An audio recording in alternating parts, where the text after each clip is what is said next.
Being a Toronto sports fan in around July can be really tough at times. It really can. Because every year we're reminded in around free agency that our Leafs suck and our Raptors suck. And the only good thing about being in Toronto in around July is the fact that the CFL starts. I have to say though, we're now 4 days into the free agency for the NBA, and things are looking up because Toronto doesn't have the marquee of a New York or Chicago or an LA, but that's starting to not matter as much. Teams want to start or players want to start going to places where they're going to win.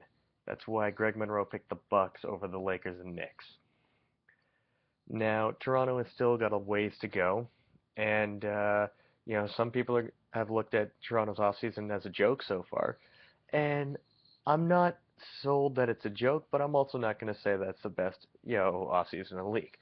We met with LaMarcus Aldridge, and 3 years ago, and that if we were in that same situation, LaMarcus Aldridge would have never come to downtown Toronto. That just wouldn't have happened.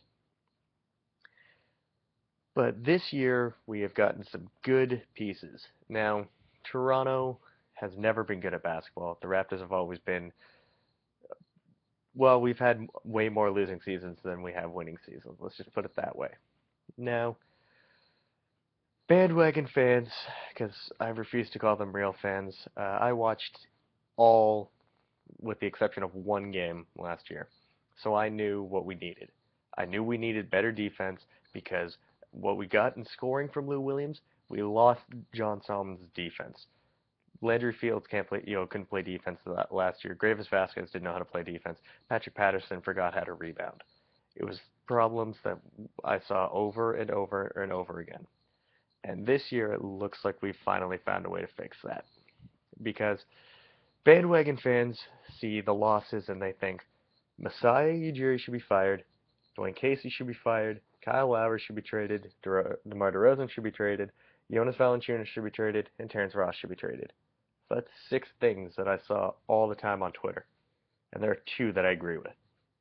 Casey should have been fired, Ross should have been traded. But I'm okay with the fact that neither of those happened. And I'm very happy that the other 4 didn't. I like the pieces we've added. Have we overpaid on them? Yes. I think Bismack Biyombo was the best deal by far at 2 years and $6 million because he's a compact center. He's about 6'9" or so, 6'9", 6'10", but he's got wingspan for days. He's got a 7'9" wingspan at 6'9".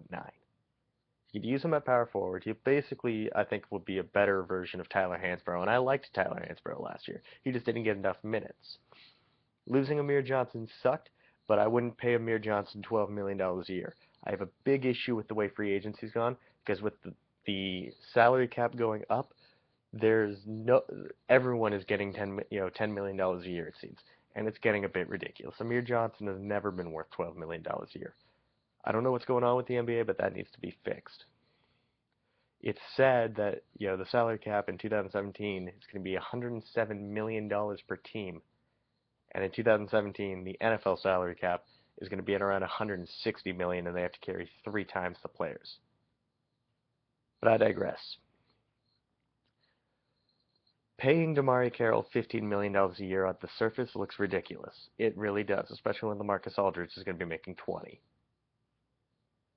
But Terrence Ross took the biggest step backwards defensively I think I've ever seen a single player do back-to-back years. When he was in year 2, when he was, this time last year, we were talking about Terrence Ross taking the next step forward and becoming a very solid lockdown, defender. He had just been embarrassed, in the elimination game by Paul Pierce, but that was about it. He was starting. Really optimistic Toronto fans started thinking we could have a Kawhi Leonard. How wrong were we? Because Terrence Ross became kind of like Nick Young in a way. If he got the ball in his hands, he felt obligated to jack it up, no matter where he was on the floor. He missed a ton of threes. He had no inclination to go inside in the post and try to get his, his points through layups and dunks. Dunks. The guy who's a two-time dunk contest participant and a champion decided he just didn't want to dunk anymore, didn't want to go into the post anymore, just wanted to shoot threes and not play defense. and we're paying him $5 million for that. $5 million. Getting DeMarre Carroll, we got a much better three-point shooter, much more consistent player, someone who's actually worked his ass off. I remember when DeMarre Carroll was drafted, because I'm also a Grizzlies fan as well. All right, I love the Grizzlies. I love Toronto. Why? Because they're both started off as Canadian teams. Toronto just happens to still be here. When the Grizzlies drafted DeMarre Carroll, I wasn't sure exactly what they got. He was an okay defender, was a black hole on offense. Yes, he was the only member of that Atlanta Hawks starting five to not make the All-Star team, but we all saw him during the playoffs. He played his ass off, and that was what they got in Atlanta every single time. And he embarrassed Toronto on 4 different occasions this year.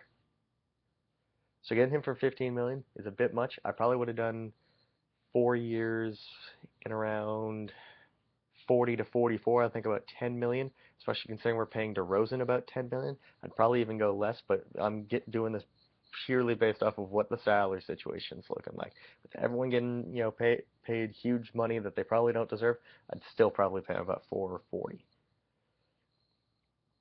Bismack Biyombo at 2 for 6, great. We can now allow um, Jonas to take a step back, because having Jonas underneath the basket is great, but we forget that he can shoot too. Amir Johnson didn't allow him enough space. Tyler Hansbrough didn't allow Jonas to space the floor. Now we have another rim protector to go along with Jonas, who's still developing his defensive game. He's a good defender, but he still can take that extra step. I think this year in Toronto we could have 3 All-Stars in Jonas, DeRozan, and Lowry. That's just me being optimistic. I think Biyombo signing with us really helps that. Now, we lost Lou Williams, but Lou Williams was offensive only. He was basically our equivalent of Nick Young. Come down, shoot the ball, don't really give a fuck about defense. And we saw that so much, and I think that's one of the main reasons we got the shit kicked out of us and our shit handed to us by Washington in the playoffs. Because Lou took bad shots, and when Lowry's in foul trouble, and Gravis is virtually useless, having Lou there, playing 30 minutes a game, he's going to get his shit handed to him by Bradley Beal. He's going to have his shit handed to him by John Wall. It didn't make any sense. So yeah, he was great offensively. He won Sixth Man of the Year. The crowd loved him. But when you can't play defense, and it just kind of goes onto the whole team, LA can have him. LA can have him. Because I'd rather have the guy we brought in, and that's Corey Joseph. And that, yes, people think that we signed Corey Joseph just because he's Canadian. But if you look at the signings, you know exactly where we're going with this.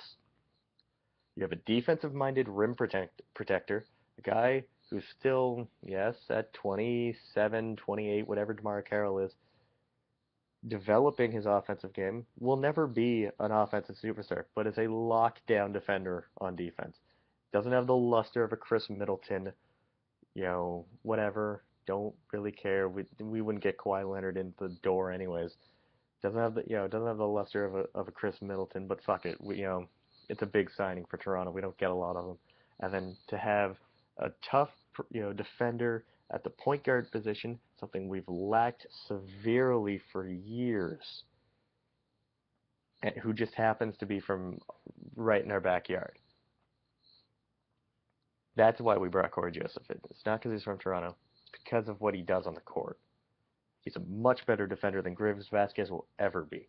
Gravis Vasquez, speaking of Gravis Vasquez, we drafted his replacement like an hour after we traded him by getting DeLon Wright, which is funny because he's the brother of Darrell Wright, who's a very good three-point marksman. But DeLon Wright can't shoot a three-pointer to save his soul, which means that he's going to do the right thing and get in the post. That's the problem. When we made the playoffs last year with the team trading Rudy Gay midway through the year, we were a low-scoring defensive team that won most of our games that way. We kept teams in around 90 to 95 points. This year, we brought in Lou. We could score 105 points. We could also give up 120. We had no inclination to play defense. So we're becoming a 3-and-D team. I like that. It's worked. Look at what San Antonio did the year they won championship. They were the best offensive team, and they had one of the best defenses in the league. I like what we're doing. Dwayne Casey, if he's the supposed defensive genius that we keep hearing he is, he should be able to do a lot with this. Now, my projected start of 5 for Toronto next year, I'm still going to say that we keep Hansbrough. I think keeping Tyler Hansbrough is just a solid move. I don't think he's going to want, a massive contract anywhere. I don't think he's going to get a massive contract anywhere. If we can get him for 3 years at $15 million, that's fine. So I'm going to go Jonas with Hansbrough at the 4, Carroll at the 3, DeRozan at the 2, Lowry at the 1, Ross is the 6th man, Joseph and Biombo contributing as well. And I think that for the first time in 20 years, been around 20 years, we've never had a 51 year. I think that's happening this year.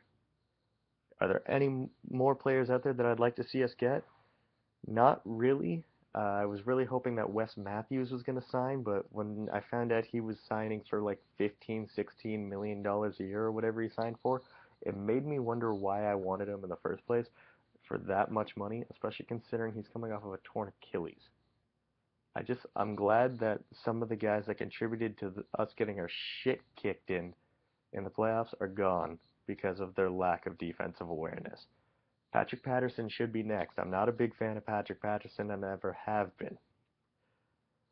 And I'm going to miss Amir Johnson, a ton. I have an Amir Johnson jersey in my closet, but I think that Toronto's finally taken the steps in the right direction to become a legitimate team in the Eastern Conference.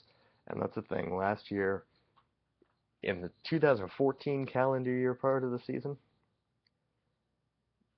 websites like Bleacher Report said that the favorite in the East wasn't even an American team. It was the Toronto Raptors. And then New Year's hit. I don't know what the fuck happened. But I like the moves that we're making. If we're able to keep it, keep the team gelling the way that it should and just go 3-and-D and just try. I don't care if we lead the league in scoring. We started trying to do that, and by just jacking up 43s a night. Get inside.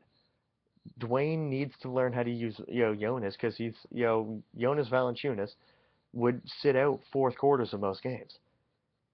It comes down to if the team's gelling properly, and if Dwayne finally figures out what the fuck he's doing with Jonas. And it's not Jonas's fault, it's Dwayne's fault. And that's the big issue. I think that's why Masai put him on notice.